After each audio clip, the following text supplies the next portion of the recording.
Paradise চ্যানেলে আপনাদের সবাইকে স্বাগত।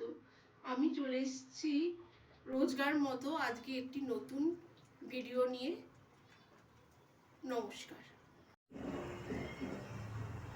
নববর্ষের ভুরিভোজের আরেকটি রেসিপি নিয়ে আমি মধুমিতা চলে এসেছি তোমাদের সাথে শেয়ার করতে। এখন দেখো, আমি তোমাদের দেখাবো কাতলা মাছের দমপত। তার জন্য আমার কাতলা মাছ তো লাগছে। এই কাতলা মাছটা আমি নুন, হলুদ আর গোলমরিচ গুঁড়ো সামান্য মাখিয়ে রেখে দিয়েছি। আর এটা কড়াইতে তেল গরম করতে দিয়েছি। আমি মাছটা এবার ভাজবো। আর তার রান্নাটা করতে আমার যে যে মশলাপাতি লাগবে সেগুলো তোমাদের সাথে আমি শেয়ার করছি। এখানে আমি নিয়েছি একটা গোটা বড় পেঁয়াজ, 4 কোয়া রসুন আর একটা এরকম সাইজের আদা। এটি আমি একটা পেস্ট তৈরি করে নেব। আর নিয়েছি সামান্য কাজু বাদাম, সেটারও আমি একটি পেস্ট তৈরি করব। আর নিয়েছি খোয়া ক্ষীর 1 চামচের মতো, আর 4-5টা কিশমিশ, 2টো কাঁচা লঙ্কা, আর এখানে 1 চামচ টক দই ফেটিয়ে রেখেছি। আর এখানে নিয়েছি আমি সামান্য হলুদ গুঁড়ো আর শুকনো লঙ্কার গুঁড়ো আর একটা শুকনো লঙ্কা গোটা। আর এখানে গরম মশলার মধ্যে রয়েছে ছোট এলাচ, দারচিনি ও লবঙ্গ। এবার আমি রান্নাটি শুরু করব। কড়াইতে তেল গরম করতে দিয়েছি। এবার আমি মাছটি ভেজে নেব।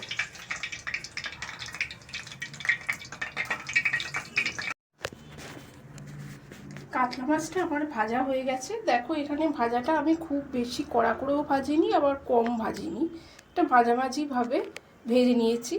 কড়াইতে তেল গরম হচ্ছে। এবার আমি এখানে আদা, রসুন আর পেঁয়াজের পেস্টটা দিয়ে দেব। ও তার আগে আমি দেব এখানে গোটা শুকনো লঙ্কা আর দারচিনি, লবঙ্গ আর ছোট এলাচ। এরপরে আমি এই পেস্টটা দিয়ে দেব। পয়লা বৈশাখ মানে জমকালো খাওয়া দাওয়া, তাই রান্নাটাও হতে হবে জমকালো কিন্তু সহজ পদ্ধতিতে।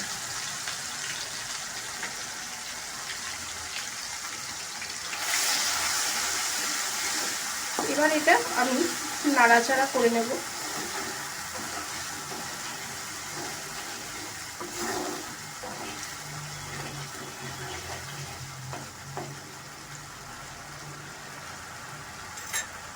তারপরে এর মধ্যে আমি মিশিয়ে দেব হলুদ গুঁড়ো আর লঙ্কার গুঁড়ো।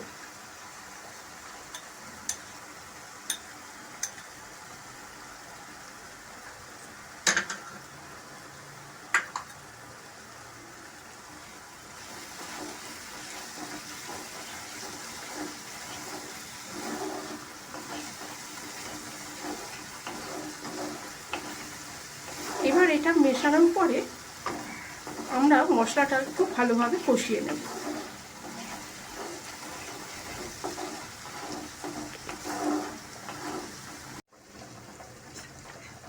মশলাটা দেখো আমার ভাজা ভাজা হয়ে গেছে। এর মধ্যে এবার আমি ফ্যাটানো টক দইটা মিশিয়ে দিচ্ছি।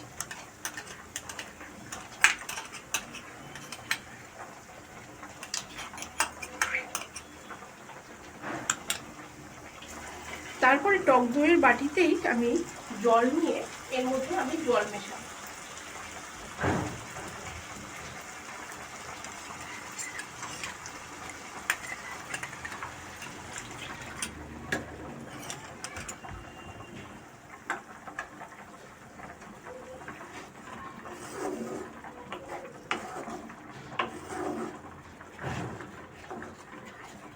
তারপরে এর মধ্যে আমি দেব পরিমাণ মতো নুন।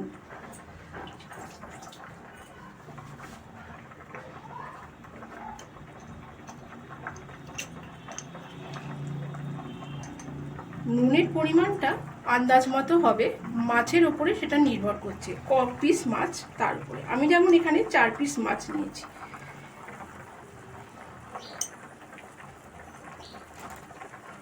এর মধ্যে আমাদের গ্রেভিটা ফুটে উঠেছে।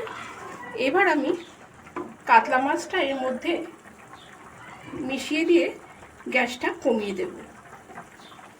এটা দমে হবে।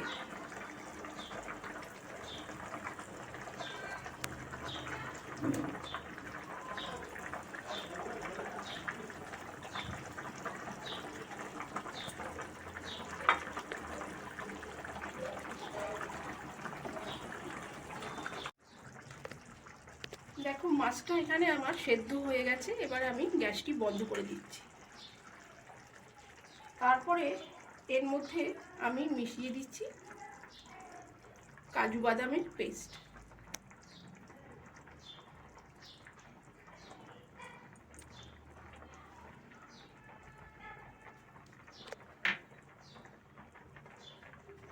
তারপরে এর মধ্যে আমি দিচ্ছি 2টো কাঁচা লঙ্কা,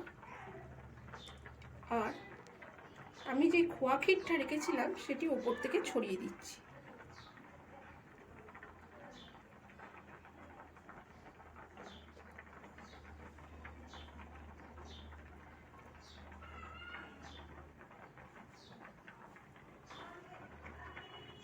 আর দিচ্ছি 4-5টা কিশমিশ।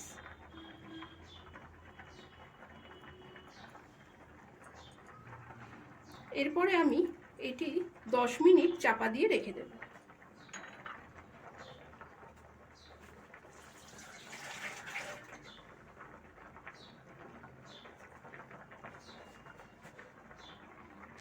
তোমাদের যদি এই রেসিপিটা পছন্দ হয় তাহলে চ্যানেলটিকে সাবস্ক্রাইব করবে এবং লাইকও করে দেবে। আমি এটি এবার চাপা দিয়ে রেখে দিয়েছি। তারপরে চাপাটা 10 মিনিট পরে খুলে আমি এর মধ্যে একটুখানি সামান্য ঘি অ্যাড করব। 10 মিনিট হয়ে গেছে দেখো। এরপরে এর মধ্যে আমি ঘিটা মিশিয়ে দিচ্ছি। তারপরে আমি এটা সার্ভ করে দেব।